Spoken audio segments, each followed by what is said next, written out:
terminer le space. Je vous remercie. J'aimerais bien vous laisser la parole à Mohamed. Sultan, mets ta photo là avec le Poutine et le général du Burkina Faso. Ça va nous plonger dans un autre débat. AW, à toi la parole. Assalamu alaikum wa rahmatullahi wa barakatuh. Et merci à toi de me laisser prendre la parole. Déjà, est-ce qu'on m'entend bien? On entend très bien. Ah, super.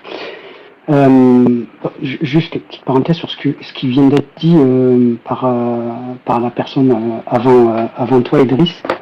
On n'a pas à être, il me semble qu'on n'a pas à être des sous-traitants de la République ou de la République d'une manière plus générale pour être respecté dans nos droits. Si on n'a pas à faire le ménage, les Gouers ou plus politiquement, comment on appelle, les Blancs, ils n'ont pas ce schéma dans leur tête les concernant sur X ou Y chose. Nous, si on le fait, c'est par aliénation. La première chose que je veux dire, c'est que c'est par aliénation qu'on pense que, premièrement, il faudrait qu'on se regarde nous, qu'on fasse le ménage et qu'après on dise, regardez, maintenant traitez-nous bien. En fait, même si on fait même si on est extraordinaire, rien ne changera. Tant qu'on se battra pas pour nos droits et le respect de notre dignité, rien ne nous sera acquis gratuitement. Rien. Et c'est pas en faisant les collabos ou en faisant de la sous-traitance au ministère de l'Intérieur que cela va arranger les choses ou changer quoi que ce soit. Première chose. Ensuite, sur les violences subies par les musulmans en France, je tiens à dire qu'elles ne sont, selon moi, contrairement à ce qui a été dit à plusieurs reprises, elles ne sont pas dues à une question de classe, mais à une question raciale. Et c'est bien parce que les musulmans sont vus comme un corps homogène, monolithique, comme un corps étranger à la nation française, qu'elle est traitée comme elle est traitée. Je tiens à dire que musulmans, ce sont toutes les personnes qui le sont par pratique ou qui sont vues comme telles. Vous avez une personne d'origine maghrébine, je vais dire arabe, donc vu comme arabe, il mange du porc, il boit de l'alcool, et quand il sort dehors, il sera contrôlé comme Idriss qui tout à l'heure a interrompu le space pour aller faire sa prière. Il sera contrôlé de la même manière. Donc ensuite je voulais dire ça. Sinon sur la dissolution de Baraka City et du CCIF, ils ont été ordonnés par Macron. Et non, ça c'est quelque chose que je voulais te dire depuis longtemps. Ils ont été ordonnés par Macron et non par Darmanin. C'est Macron qui, à l'occasion de son discours au Muro de 2018, qui a lancé cette action de fermeture de structures musulmanes ou tenues par des musulmans ou tenues par des personnes vues comme telles, encore une fois, que le ministère de l'Intérieur, à qui incombe la charge de ce travail-là, a entrepris les démarches. Ensuite, alors c'est pire que les chiffres que tu as donnés, malheureusement, on a atteint les 800 structures musulmanes ou tenues par des musulmans ou par des personnes vues comme telles, et on est à au moins 70 millions d'euros confisqués ou volés, quoi, tout simplement, de ces structures-là. Tu les tiens d'où Tu as, par exemple, je ne sais pas si tu connais Perspective musulmane. Oui. Tu as, il y a plusieurs personnes, mais tu as une juriste justement eux ils ont fait un travail sur la loi séparatisme. Ils ont décortiqué chaque article en expliquant pourquoi en quoi ça visait les musulmans et exclusivement les musulmans, et en quoi donc c'était discriminatoire et donc islamophobe. Et ils ont tenu comme ça les comptes, mais pas que. Tu as l'émission à Roubaix, là, ce qui s'est passé à Roubaix sur M6. Tu as Darmanin qui est intervenu à la fin et qui a donné les chiffres, donc ça s'est même affiché sur l'écran. On avait déjà dépassé les 700 structures. Il me semble qu'on était à 722 ou je sais plus.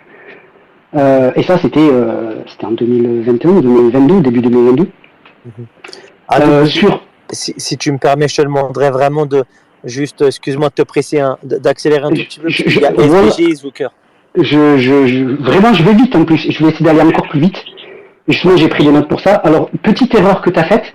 En 2004, c'est sous Raffarin et non sous Lionel Jospin que la loi islamophobe contre le hijab à l'école a été votée, puisqu'elle a été votée le 15 mars 2014, et qu'à ce moment-là, c'était Raffarin qui était Premier ministre, et De Villepin, il a été Premier ministre le 31 mars de cette même année. Ensuite, l'islam, alors toujours selon moi, n'est ni de droite, ni de gauche. Elle est du Sud. Et c'est parce qu'elle est du Sud, et ça enjoint ce que j'ai dit au début, et c'est parce qu'elle est issue du Sud qu'elle est vue comme un corps étranger. Et c'est parce qu'elle est vue comme un corps étranger qu'elle est attaquée par la République. Et je mets la République entre guillemets. Et c'est là où je rappelle la dimension raciale qu'il y a derrière l'islamophobie. Et la question de ton space, à savoir la gauche exploite-t-elle les musulmans, en fait, elle exploitera les musulmans ou elle utilisera les musulmans à des fins politiques tant qu'on ne sera pas une force politique, militante, on met le mot qu'on veut, et qu'on ne pèsera pas. Et moi, la question intéressante que j'aimerais poser dans le débat, c'est plutôt de se demander comment faire pour entendre nos revendications et faire respecter à la fois nos droits et par extension notre dignité. C'est ça la question, et ça passe par être politisé. Pour moi, être politisé, ce n'est pas faire de la politique. Être politisé, c'est être conscient de la place qu'on a à titre personnel, et ainsi que les gens qui nous ressemblent dans une société donnée. Être politisé, c'est être conscient que je suis un homme arabe, et donc en tant qu'homme arabe, je vais être discriminé au logement, à l'emploi, contrôlé 2 fois plus que le reste de la population, mais que je peux être tué aussi par la police. C'est ça, être politisé. Et je rappelle une chose où je donne une information pour les personnes qui ne sont pas au courant. S'il y a eu une évolution, par exemple de la LFI, pour parler de la LFI, c'est pas gratuitement. C'est qu'il y a eu, au sortir des élections de 2017, il y a des organisations politiques militantes qui ont travaillé avec une partie de la LFI afin d'infuser des positions politiques qui allaient en la faveur des minorités indigènes, des Noirs, des Arabes, des musulmans. Et c'est comme ça que, par exemple, 2 personnes très proches de Mélenchon ont été virées.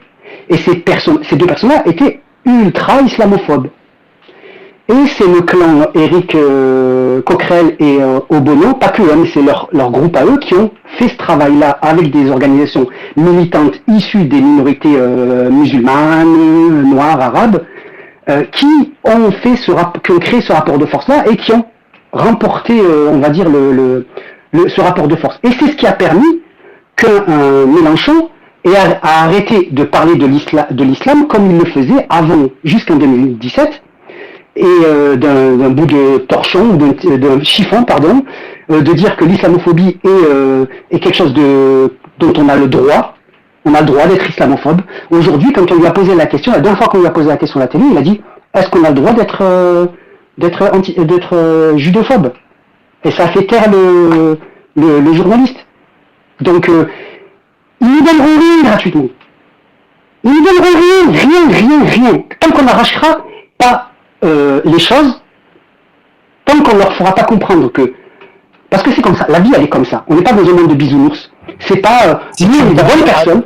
AW, faut vraiment SBG. Oui.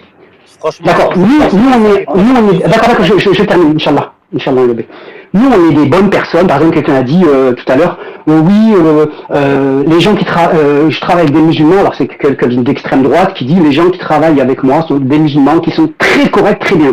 Et quand bien même ils ne seraient pas corrects, quand bien même ils seraient des délinquants.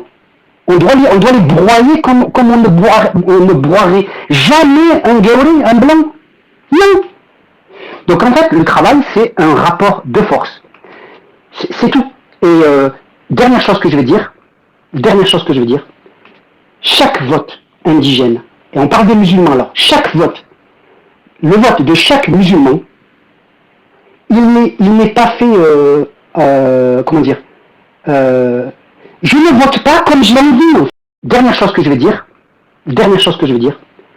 chaque vote indigène, et on parle des musulmans alors, chaque vote, le vote de chaque musulman, il n'est pas fait, comment dire, je ne vote pas comme je l'ai envie en fait. Je ne vote pas, j'ai pas le luxe de voter comme j'ai envie. Les personnes qui votent à droite ou à l'extrême droite, des musulmans par exemple qui votent à droite ou à l'extrême droite, il faut qu'ils soient conscients qu'ils font le choix de trahir les leurs. Il faut qu'ils soient conscients qu'en faisant ça, ils trahissent les leurs. Ils pensent s'en sortir de cette manière-là, en se dissociant des leurs. Comme quand on dit, comme ça a été dit tout à l'heure, oui mais il faut qu'on regarde, ils sont délinquants chez nous quand même. Ce sont des délinquants chez nous. Ben ouais, ben oui, comme chez les blancs en fait. Comme chez le reste de la société. Donc je termine sur ça. On n'a pas ce luxe-là. Et si la majorité des musulmans votent à gauche, ce n'est pas par choix délibéré, complètement, comment dire, sans pression, sans obligation en fait. On vote par survie. Par survie. Mais ce vote-là, il ne peut se faire que si des militants, moi je suis militant antiraciste, de terrain, etc. Des militants, si on ne fait pas le travail, en interne avec ces organisations-là, pour leur mettre la pression, pour créer ce rapport de force, les gens qui vont voter par survie vont le faire pour rien. Effectivement, je rejoins, ils vont le faire pour rien. Dernière chose, sur la hijra.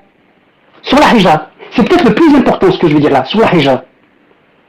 Il faut être conscient que quand on est musulman, et qu'on a par exemple des origines du Sud, on est maghrébin, je donne l'exemple maghrébin, et qu'on va en Algérie, en Tunisie ou au Maroc, il faut qu'on soit conscient d'une chose.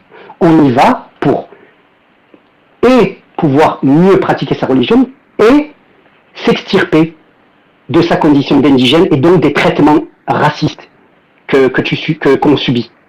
Mais quand on descend vers le sud, il faut qu'on soit conscient que l'islamophobie est présente dans le sud.